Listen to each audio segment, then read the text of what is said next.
Hugh Jackman est au film de comics ce que Roselyne Bachelot est à la politique, pas seulement une pure beauté, pas seulement ce qui se fait de plus sexy, non, quelqu'un qui avait dit qu'il arrêtait et qui finalement est revenu pour Deadpool 3, et alors qu'on commence à lui parler d'une éventuelle apparition dans Avengers 6, l'acteur botte en touche et déclare à propos des adaptations ciné « Je les prends juste une par une », et oui, s'il en prenait plusieurs à la fois, il serait pas simplement dans le business des X-Men, mais du X tout court.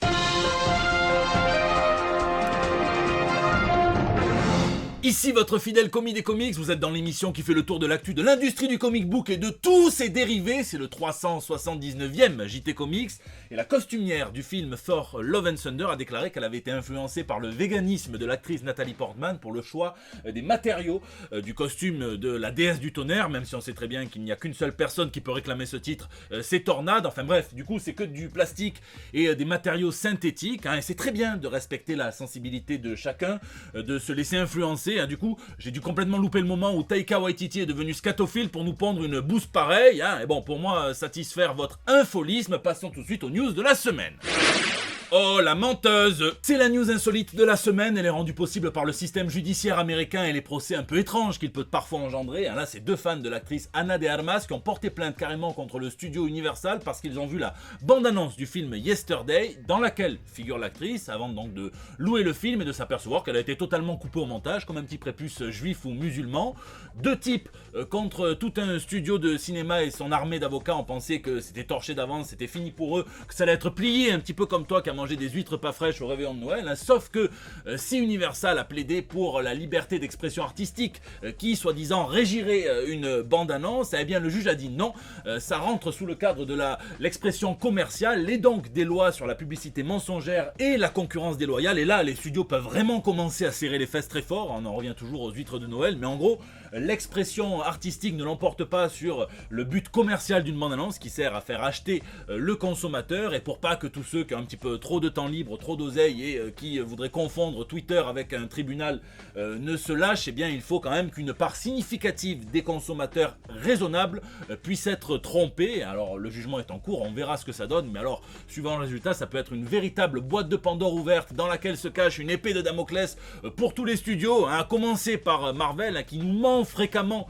pour préserver le suspense tout simplement, pour faire des effets de choc dans toutes ces bandes annonces. On pense évidemment à Hulk qui court derrière tout le monde dans Avengers Infinity War, alors que l'arc du personnage dans le film c'est justement qu'il ne peut plus hulker, il est tout juste un petit peu verdâtre avec la tête qui se tord et il transpire un petit peu, on en revient toujours à la gastro, c'est sponsorisé cette news. On pense aussi à Thanos qui dans la bande annonce n'a que 2 joyaux, ce qui est très cool en cas de visite de routine chez un urologue, mais en réalité il en a 4, il lui manquait que la pierre de vision. Et on pense également à No Way Home où on voyait un Spider-Man seul s'élancer contre 3 ennemis emblématiques du tisseur, le lézard Electro et l'homme sable, mais ça avait été grillé par plein de fans, vu le positionnement un petit peu foireux du lézard, et carrément au Brésil, ils avaient laissé une air patate de forain dans la gueule du lézard. Bon, c'était carrément flag, et ça serait peut-être un petit peu injuste de porter plainte contre Marvel Studios parce qu'ils veulent simplement nous ménager le suspense. Ça serait comme porter plainte contre tes parents parce qu'ils cachent tes cadeaux de Noël ou tes cadeaux d'anniversaire, et en revanche, on peut se poser plein de questions. Est-ce qu'il faut porter plainte contre David Ayer et les monteurs du trailer de Suicide Squad, puisque le trailer avait l'air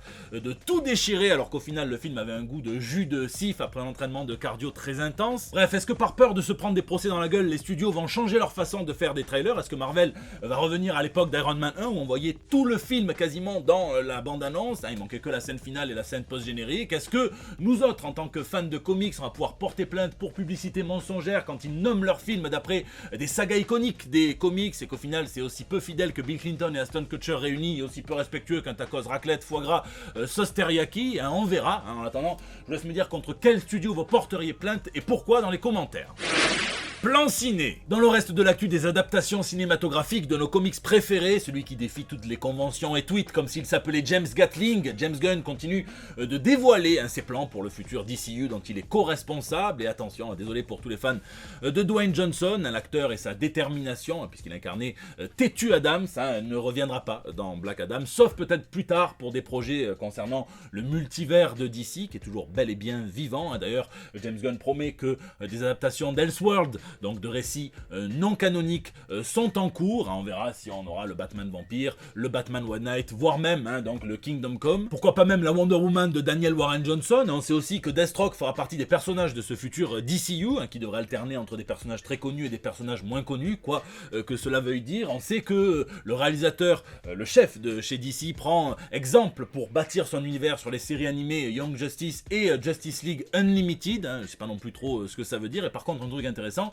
c'est qu'on sait qu'il travaille main dans la main avec Jim Lee pour s'assurer que les sorties ciné et les sorties comiques soient coordonnées au niveau des personnages qu'on peut voir à l'écran et dans les planches. Et attention, grande nouvelle, puisqu'il faut se souvenir que depuis 2014, on nous promet un film The Flash qui aurait dû sortir en 2016, qui a eu autant de retard et de galères que ma sœur pour ses 8 grossesses et qui est finalement aussi rapide que mon beau-frère pour aller déclarer les 12 gamins. Eh bien, on va avoir droit très bientôt à une bande-annonce officielle du film, près d'un an et demi après celle Gouche Chauve-souris à laquelle on avait eu droit pour la DC Fandom. Et là, ça sera pour le grand événement sportif le plus gros aux États-Unis, le Super Bowl, le week-end du 12 février. Et ça veut dire que la Warner va peut-être enfin pouvoir relâcher l'acteur Ezra Miller, dont on n'entend plus parler, ce qui veut dire qu'elle est forcément rattachée bien solidement dans leur grenier. Tant pis pour tous les enfants qui voulaient avoir du LSD gratuit à Noël. Chez Marvel, attention, c'est le prochain Captain America qui fait parler avec quelques rumeurs, puisque Sam Wilson, l'ancien Faucon, va voir planer au-dessus de sa tête la menace non pas de 1, non pas de 2, mais de 5 antagonistes, dont le principal serait Harrison Ford, qui incarne le général Thaddeus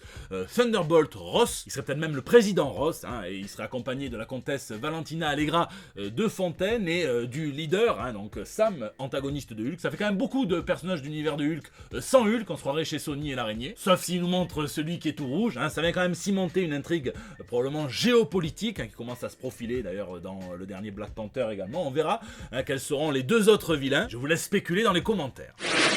Aïe aïe aïe! J'étais resté assez loin du débat naissant et assez complexe sur l'utilisation de l'intelligence artificielle et des mécanismes de deep learning, à savoir donc un processeur informatique qui analyse des milliers et des milliers et des milliers d'images de banques de données pour restituer des œuvres artistiques et parfois dans le style d'artistes toujours vivants. Alors il y a une levée de bouclier immense de beaucoup d'artistes, on peut les comprendre, ils ont peut-être un petit peu préfiguré que le aïe aïe c'était la future onomatopée qu'ils allaient faire quand ils se rendraient compte du mal que ça leur fait de se faire baiser en devenant les profs non payés de robots qui sont pires que la pire des fuck machines brutales. Ça pose évidemment plein de questions de philosophie de l'art, de déontologie, d'éthique, mais quand on voit que certains essaient de faire passer des projets en financement participatif de création, donc d'un générateur d'images qui viendrait justement analyser toutes les plateformes où postent les artistes, à savoir Beehive, DeviantArt ou ArtStation, eh bien on sent clairement la douille. D'ailleurs, ça commence un petit peu à bouger. Kickstarter a interdit ce projet en particulier et va réfléchir de façon très sérieuse à tous les projets qui impliquent la création artistique via l'intelligence artificielle. Il y a même un comic book qui avait été créé entièrement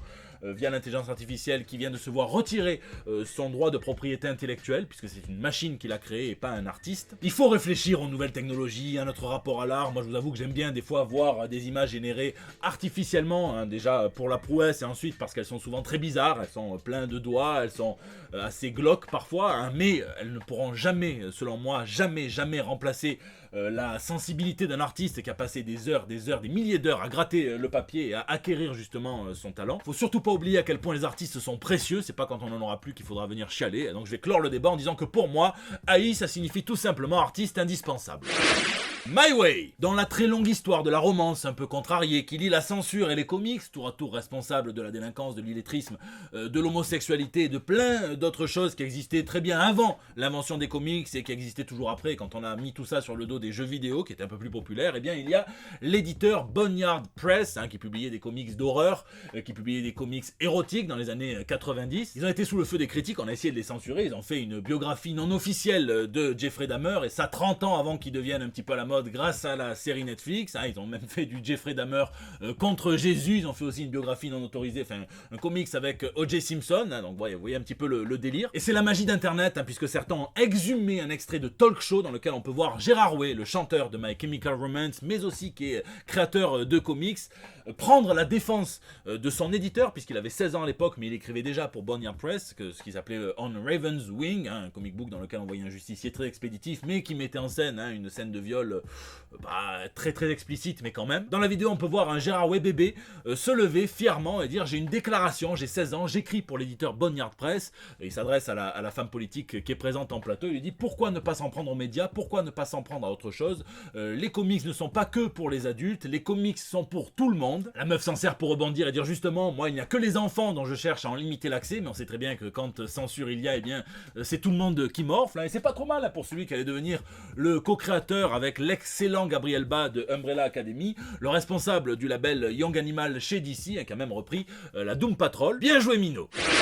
Lisez cette semaine entre les fêtes de Noël, les vacances, donc les dates butoirs qui sont assez vicieuses pour les 2 trades sur lesquels je travaille, que je vous ai pas encore annoncé, mais je le ferai tout bientôt. J'ai pas eu le temps de lire grand chose, mis à part le début de cette intégrale du Madman de Michael Allred et de Laura Allred. C'est purement excellent, c'est en VF chez Huggin Menin avec l'adaptation du vénérable Alex Nikolavitch. Souvent dit que les années 90, c'est ce qui s'est fait de pire dans l'industrie du comic book. On peut citer pas mal d'exemples, notamment chez Marvel et chez DC, mais alors du côté des indépendants, c'est totalement faux. On peut citer à la limite Spawn, on peut citer Sin City, on peut citer Hellboy, quand même Hellboy, et Next Man, enfin il y a plein de choses, et Madman, qui exploite vraiment le côté créatif, le côté fun, le côté loufoque des comics, tout en restant sérieux. Ça raconte l'histoire de Frank Einstein, revenu d'entre les morts, qui va chercher à en savoir plus sur son passé, tout en étant aussi justicier. C'est vraiment excellent, puis c'est une claque visuelle, comme sait si bien les faire Michael Red. Donc voilà, je vous laisse me dire ce que vous, en tout cas, vous avez peut-être reçu au pied du sapin, comme Geekery, comme livre, ce que vous donc lisez ou geekez dans les commentaires, puisque c'est la fin de ce JT. Je vous remercie d'être toujours aussi nombreux à le suivre. Merci pour vos pouces bleus, pour vos partages sur Facebook, pour vos tweets, vos retweets, pour vos incorporations dans des stories Instagram, pom. N'hésitez pas d'ailleurs à réagir dans les commentaires sur YouTube, où je lis chacun d'entre vous et j'essaie de répondre au plus grand nombre. N'hésitez pas à réagir sur les réseaux sociaux. Vous me laissez notamment vos petits messages pour El Bando del Pueblo, mais où je poste pas mal de choses, plus de choses encore en ce moment qu'auparavant. J'espère que les fêtes sont bonnes, que les vacances sont reposantes. Je vous souhaite un bon boudin et je vous donne rendez-vous la semaine prochaine pour le tout premier JT de l'année, et des nouvelles toutes fraîches. Ryan Johnson ne souhaitait pas voir la mention à couteau tiré sur le poster de la suite de son film Cluedo, Glass Onion. Il dit que ça l'a vraiment énervé, mais peut-être pas autant que tous les fans qui auraient préféré ne pas voir la mention Star Wars dans le titre The Last Jedi.